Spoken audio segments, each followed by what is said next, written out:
বর্তমানে সবকিছুর বাজার মূল্য এত বেশি যে ভেজিটেবলের খোসাটাও ফেলে দিতে মন চায় না। তাই পটলের খোসা ফেলে না দিয়ে দারুণ একটা ভর্তা তৈরি কিভাবে করা যায় চলুন এই ভিডিওতে দেখে আসি। প্রথমে আমি এখানে 500 গ্রাম পটলের খোসা ভালোভাবে ধুয়ে নিয়েছি। এখন দিয়ে দিচ্ছি একটি আলু এভাবে কেটে, 1 ইঞ্চি আদা কুচি দিচ্ছি এবং একটা বড় সাইজের রসুনের কোয়াটা দিয়ে দিচ্ছি। 2টা পেঁয়াজ কুচি দিচ্ছি। যে যেমন ঝাল পছন্দ করেন সেই অনুযায়ী ঝাল দিয়ে দিবেন। আমি এখানে 6টা কাঁচামরিচ দিয়ে দিচ্ছি। এই ভর্তাটায় সুন্দর একটা টেস্ট আনার জন্য 8-10টা চিংড়ি মাছ দিয়ে দিচ্ছি। একটু কালার আনার জন্য হলুদের গুঁড়া দিচ্ছি। হলুদের গুঁড়া দিলে ভর্তাটা দেখতে অনেক সুন্দর লাগবে। স্বাদ অনুযায়ী লবণ দিয়ে দিচ্ছি।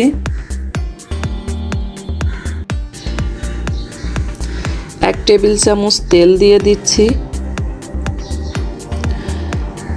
এবং সামান্য পরিমাণে পানি দিচ্ছি। এই পানিটা দিয়েই আমি এটা সেদ্ধ করে নিব।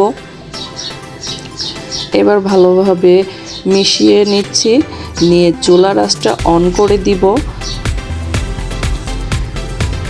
চুলার আঁচটা অন করে এটা আমি এবার ঢেকে দিব খোসাটা সেদ্ধ হওয়ার জন্য।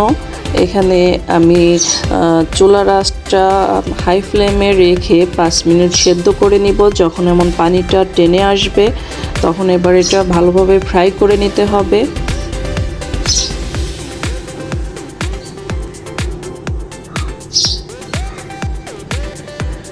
ফ্রাই করার সময় অবশ্যই নাড়াচাড়া করতে হবে, না হলে তলার দিক থেকে পুড়ে যাবে। এটা ভাজতে ভাজতে দেখবেন যখন একটা লাল বর্ণ ধারণ করবে তখন এটা ভাজা হয়ে যাবে, একটা ক্রিস্পি ক্রিস্পি ভাব চলে আসবে, তখন এটা ভাজা কমপ্লিট হয়ে যাবে।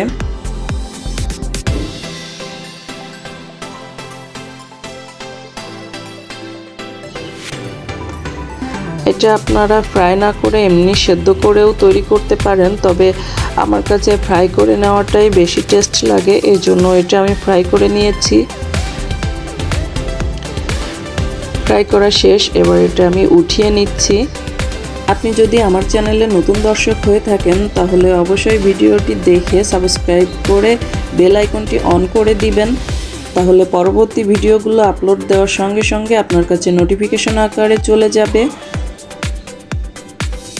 দেখুন এই পর্যায়ে আমি সবগুলো নামিয়ে একটু গরম ভাব কমা পর্যন্ত রেখে দিয়েছি। এবার আমি শিলপাটা এটা বেটে নিয়েছি।